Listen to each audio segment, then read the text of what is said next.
Hello students, আমার চ্যানেলে তোমাদেরকে স্বাগত। শুরু করছি ক্লাস 12-এর থার্ড সেমিস্টারের একটি রাষ্ট্রবিজ্ঞানের ক্লাস।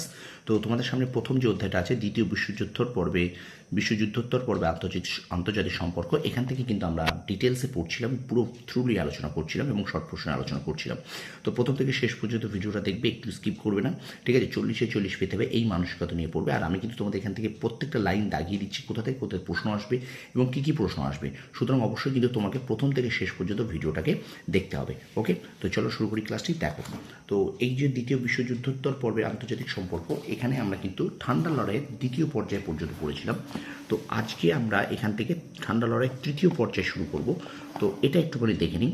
তৃতীয় পর্যায়ে ঠান্ডা যুদ্ধ ইন্দো চীন, পশ্চিম এশিয়া, ইউরোপ সর্বত্র প্রসারিত হয়েছিল। 1953 খ্রিস্টাব্দে জোসেফ স্ট্যালিনের মৃত্যুর পর সোভিয়েত ইউনিয়ন মার্কিন যুক্তরাষ্ট্রের প্রতি বিরোধিতা নীতি অপরিবর্তিত থাকলেও তার দৃষ্টিভঙ্গিতে কিছুটা পরিবর্তন ঘটে। সোভিয়েত রাষ্ট্রপ্রধান হিসেবে নির্বাচিত হন নিকিতা ক্রুশ্চেভ, ঠিক আছে? তো এগুলো বেশি পড়ার দরকার নেই। এবার দেখো এই পর্যায়ে যে ঘটনাগুলি ঠান্ডা যুদ্ধের সঙ্গে পটভূমিতে আরও বেশি উত্তপ্ত করে তুলেছিল সেগুলো হলো ইন্দো চীন বিরোধ।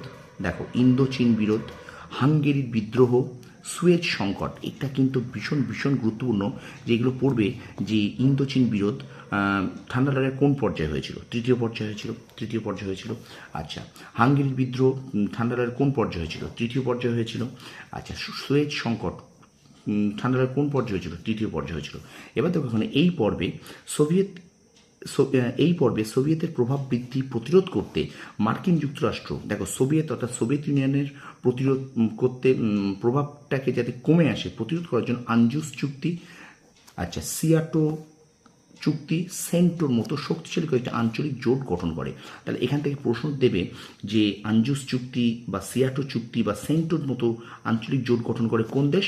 না, মার্কিন যুক্তরাষ্ট্র। প্রশ্ন আবার বলছি, আনজুস চুক্তি, সিয়াটো চুক্তি বা সেন্টোর মতো আঞ্চলিক শক্তি গঠন করে কোন দেশ? না, মার্কিন যুক্তরাষ্ট্র, ঠিক আছে? এছাড়া মার্কিন যুক্তরাষ্ট্রের নেতৃত্বে মধ্যপ্রাচ্যে গঠিত হয় মেডো। দেখে নাও, মেডো গঠন করে কোন দেশের উদ্যোগে, কোন দেশের নেতৃত্বে? না, মার্কিন যুক্তরাষ্ট্রের উদ্যোগে, ঠিক আছে? তো মেডো কিন্তু গঠিত হয় মার্কিন যুক্তরাষ্ট্রের নেতৃত্বে।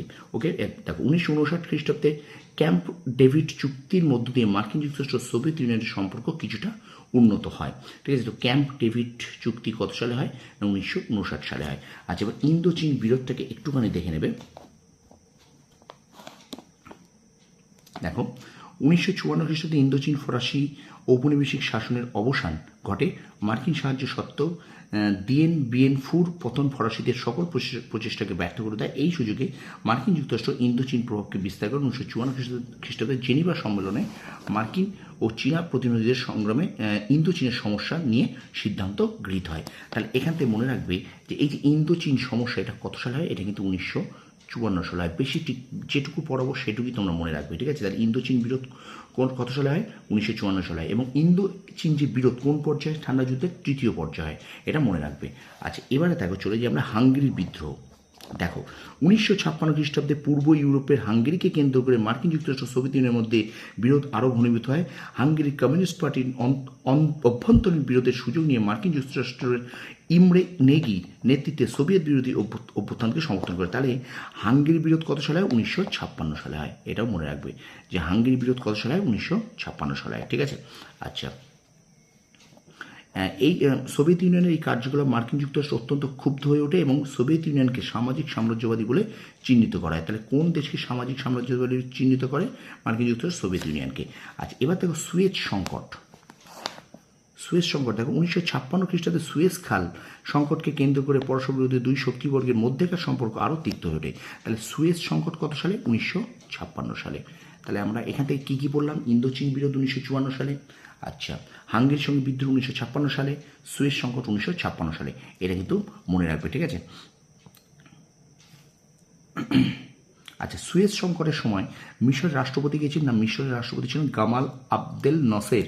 সুয়েজ খালে জাতীয়করণ করে বিদেশি জাহাজ চলাচল কিছু নিষেধাজ্ঞা জারি করে, ঠিক আছে? তো এরা প্রশ্ন আসতেই পারে যে সুয়েজ সংকটের সময় যে মিশরের প্রেসিডেন্ট কে ছিলেন বা মিশরের রাষ্ট্রপতি কে ছিলেন? গামাল আবদেল নাসের।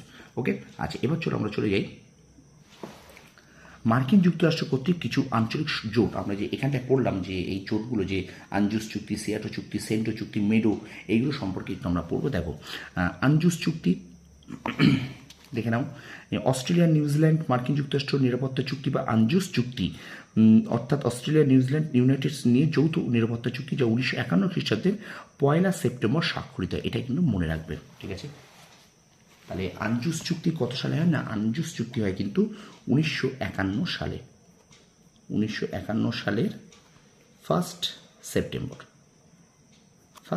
ঠিক আছে। তাহলে আনজুস চুক্তি 1951 সালের 1 সেপ্টেম্বর, এটা গেল। আচ্ছা, এবার গেল দেখো সিয়াটো চুক্তি। সিয়াটো চুক্তি হয় 1954 সালের 8 সেপ্টেম্বর। দক্ষিণ পূর্ব এশিয়া চুক্তি বা সিয়াটো চুক্তি কত সালে হয়, 1954 সালের 8 সেপ্টেম্বর, মনে রাখবে 1954 সাল, ওকে। আচ্ছা, সেন্টো চুক্তি, সেন্টো চুক্তি কত সালে না, সেন্টো চুক্তি হয় 1955 সালে, ঠিক আছে। সেন্টো চুক্তি 1955 সালে, ওকে। আচ্ছা আচ্ছা, মেডো দেখো 1955 সালে ফেব্রুয়ারি মাসে মার্কিন যুক্তরাষ্ট্রের নেতৃত্বে মধ্যপ্রাচ্যের প্রতিরক্ষা সংস্থা বা মেডো গঠিত হয়। তাহলে এটা হয় 1955 সালে, ঠিক আছে। তো এখান থেকে আরেকবার আমরা একটু দেখে নেব প্রত্যেকটা চুক্তি সম্পর্কে। এটা 1955 সালগুলোকে কিন্তু ভীষণ গুরুত্বপূর্ণ। তো আনজুস চুক্তি 1951 সালে 1 সেপ্টেম্বর, আচ্ছা তারিখগুলোকে মনে রাখবে, ঠিক আছে। আচ্ছা, সিয়াটো চুক্তি 1954 সাল, ঠিক আছে, 8 সেপ্টেম্বর। আচ্ছা, সেন্টো চুক্তি 1955 সাল, ঠিক আছে। এটা দেখো, এই যে সেন্টো চুক্তি 1955 খ্রিস্টাব্দে, সেন্টো, আচ্ছা 1955 খ্রিস্টাব্দে তুরস্ক ইরাক বাগদাদ চুক্তি স্বাক্ষর হয়। আচ্ছা, এটা 1955 নয়, এটা কিন্তু পরবর্তীকালে ব্রিটেন, পাকিস্তান ও ইরান এই চুক্তিতে স্বাক্ষর করে। 19 মার্চ মাসে ইরাক বাগদাদ চুক্তি পরিত্যাগ করে এবং এই চুক্তির নতুন নামকরণ সেন্টো চুক্তি। এটা কিন্তু 1955 করে দাও, 1955 সাল, ঠিক আছে। এবং নতুন নামকরণ কখন হয় না, 1959 সালে কিন্তু মার্চ মাসে ইরাক বাগদাদ চুক্তি পরিত্যাগ করে ওই চুক্তির নতুন নামকরণ করে সেন্টো চুক্তি, বোঝা গেল। তো প্রথমে এই যে চুক্তিটা হয়েছিল সেন্টো তুরস্ক ইরাককে নিয়ে বাগদাদ চুক্তি হয়েছিল, মনে রাখবে এটা কিন্তু বাগদাদ চুক্তি। যেগুলো দাগিয়ে দিচ্ছি সেগুলোই তোমরা শুধু পড়বে, ঠিক আছে, যার তলে দাগ দিয়ে দিচ্ছি, ওকে, সেগুলোই পড়বে। আচ্ছা, মেডো চুক্তি কিন্তু হয়েছিল 1955 সালে, ওকে। তো এবার চলো আমরা চলে যাব সোভিয়েত ইউনিয়ন বিরোধী ওয়ার্স চুক্তি, ঠিক আছে। ওয়ার্স চুক্তি দেখো, সোভিয়েত ইউনিয়ন 1955 খ্রিস্টাব্দের 14 মে ইউরোপের সমাজতান্ত্রিক রাষ্ট্রগুলিকে নিয়ে ওয়ার্স চুক্তি গঠন করে। তাহলে এটা কিন্তু 1955 সালের 14 মে, মনে রাখবে 1955 সালের 14 মে, 1955 সালের 14 মে ওয়ার্স চুক্তি হয়। অবশ্যই কিন্তু এগুলো সালগুলো মনে রাখবে, ঠিক আছে। তো ওয়ার্স চুক্তি কারা করে না, ওয়ার্স চুক্তির নেতৃত্ব দেয় কিন্তু সোভিয়েত ইউনিয়ন, ওকে। তো এই ছিল আমাদের আজকের পঞ্চম পর্ব ক্লাস 12 থার্ড সেমিস্টারের রাষ্ট্রবিজ্ঞান থেকে। তো ভিডিওটা ভালো লাগলে অবশ্যই লাইক, কমেন্ট, শেয়ার করবে। আর যেগুলো বারবার বলছি, যেগুলো দাগিয়ে দিচ্ছি সেগুলোই কিন্তু তোমরা এমসিকিউ আকারের জন্য পড়বে আর খাতায় নোট ডাউন করে নেবে, ঠিক আছে। এরপরে যে ভিডিওটা আমি নিয়ে আসবো সেটাখানে কিন্তু কিছু এমসিকিউ নিয়ে তোমাদের সামনে আলোচনা করে দেবো। তো ভিডিওটা ভালো লাগলে লাইক, কমেন্ট, শেয়ার অবশ্যই করো আর বন্ধুদের মাঝে বেশি করে শেয়ার করবে। আর আমার চ্যানেল নতুন হলে অবশ্যই চ্যানেলটা সাবস্ক্রাইব করো আর পাশে থাকবে প্রেস করে রাখো। তোমরা সফল হোক, তোমাদের সাফল্য কামনা করি। ধন্যবাদ।